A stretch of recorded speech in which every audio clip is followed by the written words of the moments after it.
Hello everybody, and this afternoon, this evening, I'm just going to do another tape for the fishing show, and here we are again. This is Paddle Tales Part 2. The other day when I was doing it, it was very, very windy, and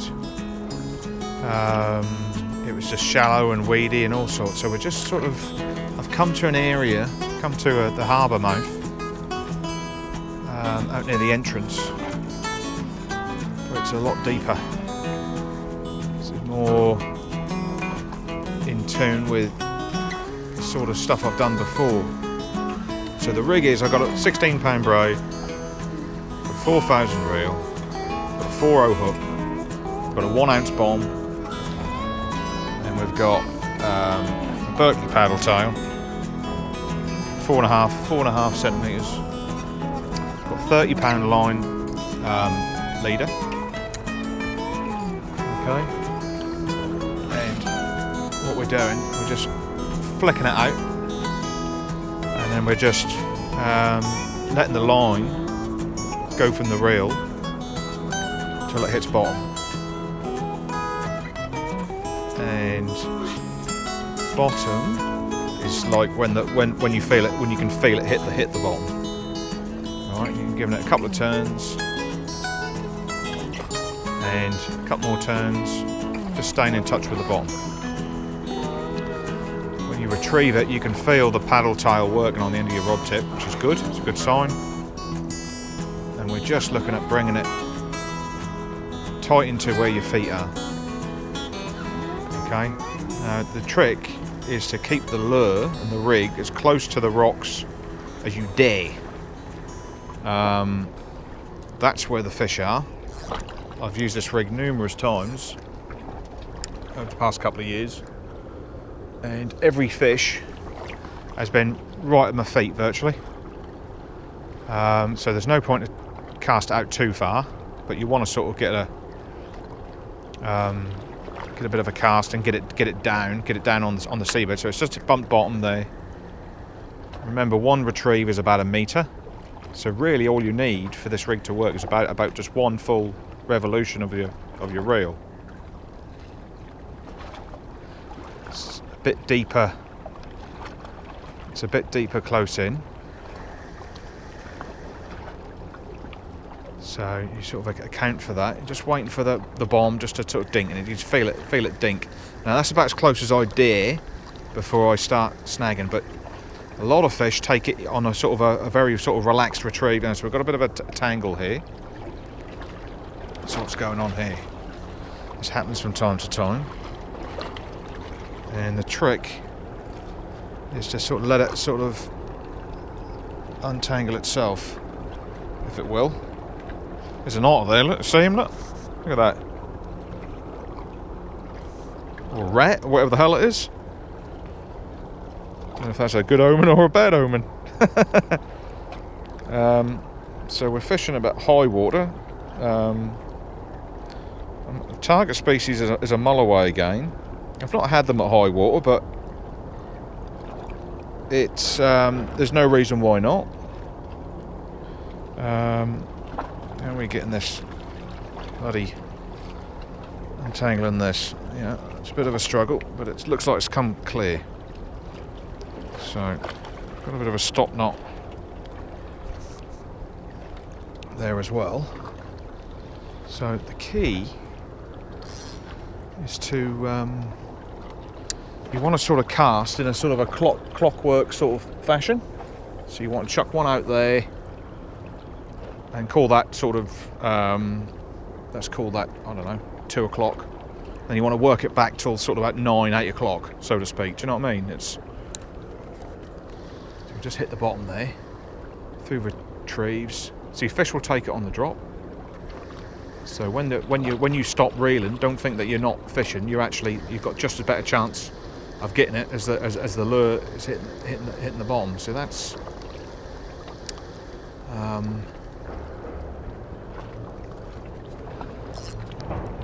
okay. So we're now going to go cast to sort of 1 o'clock. not too far because the fish are close in. And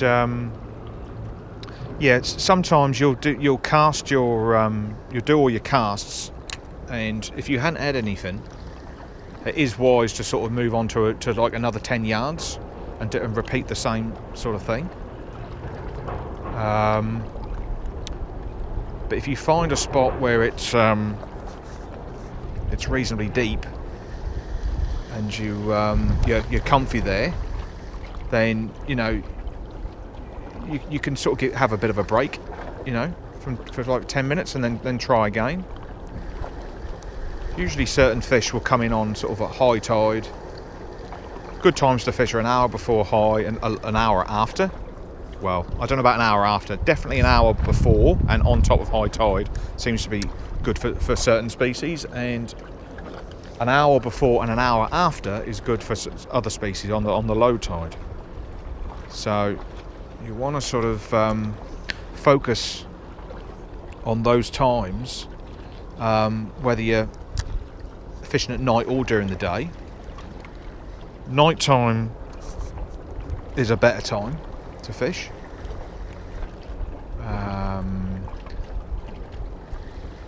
Night time is a really good time to fish, but obviously it's a lot more trickier if you're new to fishing. Got to be well organised. And we got a little bit of a tangle on the rod tip. A little bit of a tangle. A little bit of a tangle. What's going on with this? So yeah, you've just got to keep persevering with it, really. So let's call that one 10 o'clock. So you just sort of pepper spray the area all the way around. And if you hadn't had anything, it is wise to sort of move along. But if you've got a bit of a, if you're fond of a certain spot, it's wise just to have a break just for 10 minutes. And then there's often fish turn up on a spot when you least expect it.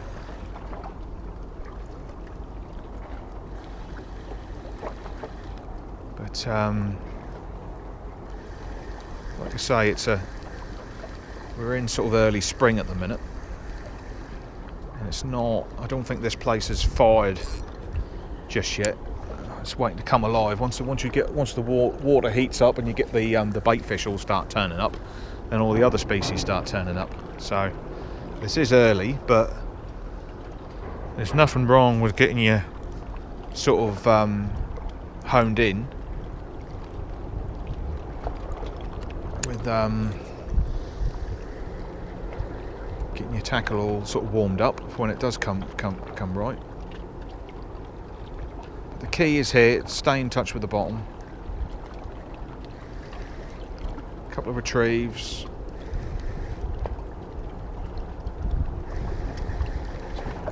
Yeah, and don't be frightened to use a large paddle tail, because small fish will whack it as well.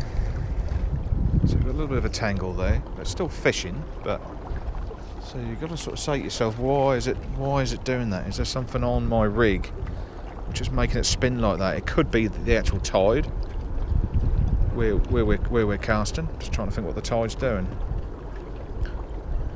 So it's bloody starting to spin a bit. A few specks of rain. Water's gone cloudier. And I'm just trying to work why that is. That was lovely and clear a few moments ago, and it's just come all cloudy. So it could be that the tide has turned. Could well be. Or it could be the ship is manoeuvring and stirring up all the sand, and it's coming with the... Usually a change of tide is a good time to be fishing.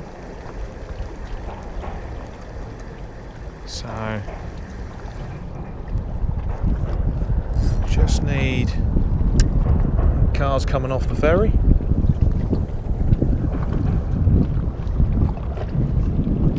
So just let the line let the line trickle out until it kinks and just goes into, you'll be able to tell when it hit the bottom. You should be able to, watching the rod tip, what's going on there, just watching the line, it should stink right down in a minute.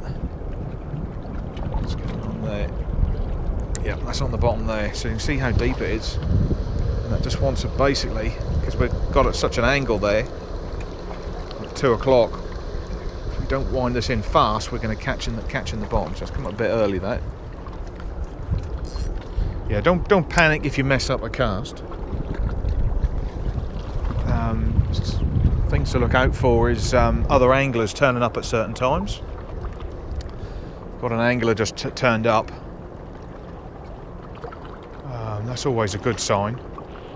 That, you know, you don't want to waste too much time, you know, fishing, you know, a time when there's not that many fish about. It could be like in mid tide. Really, when the tide is at its strongest is usually the best for certain species. You just have to do your research on this target species. You just really have to do your research on the best times.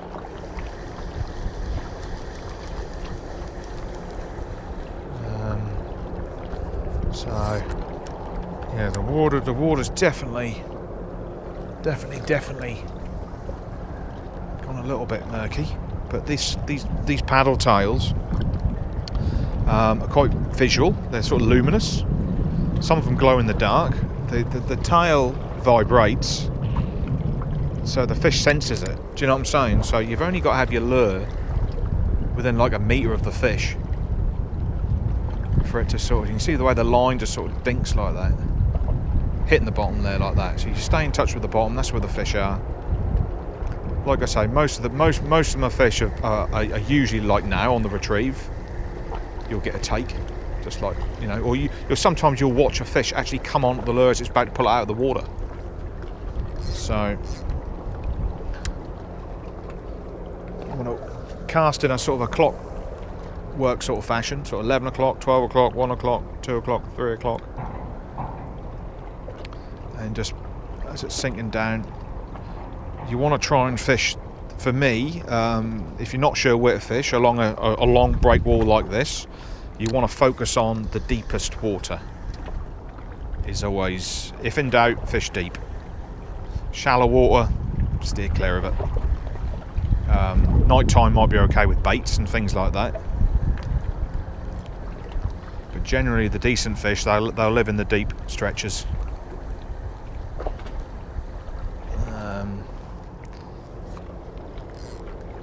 So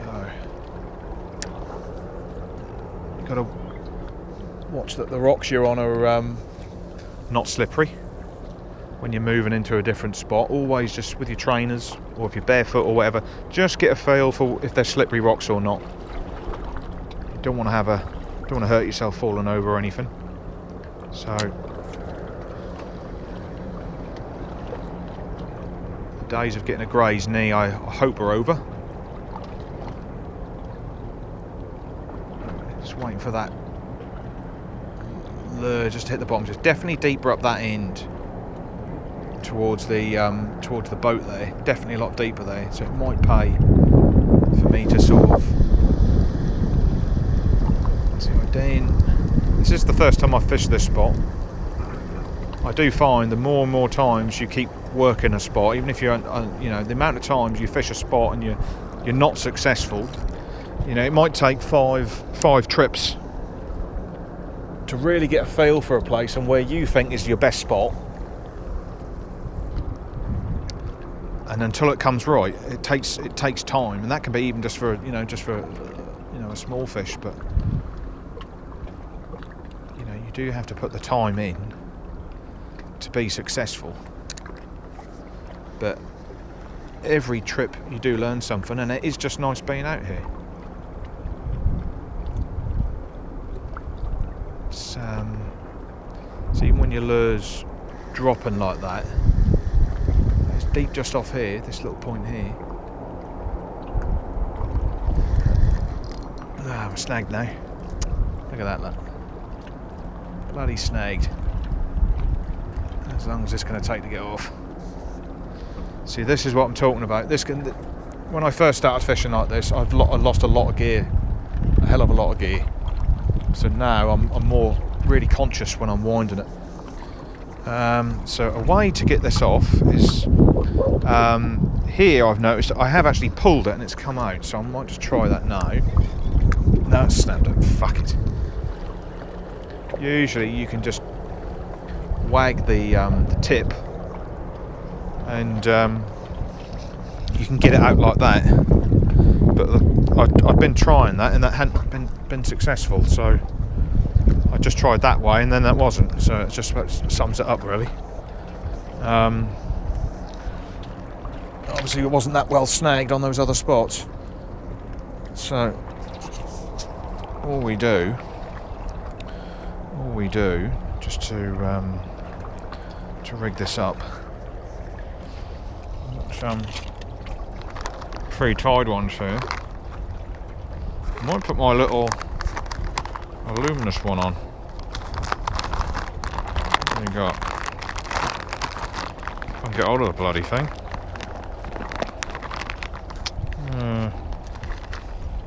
Swivel. I need a swivel. I need a bead as well. And I need a lead.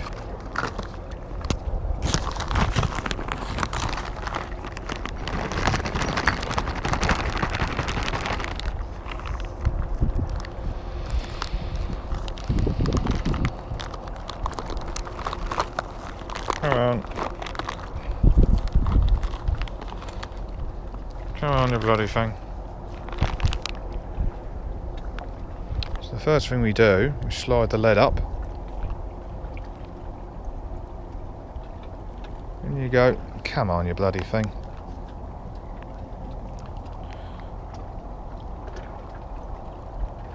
And just slide the lead up. Like that. Oh shit, that's just gone down a bit. Need a bead. Where's the bloody bead gone?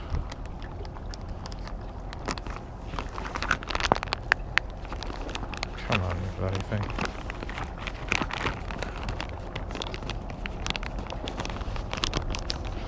Come on, bead.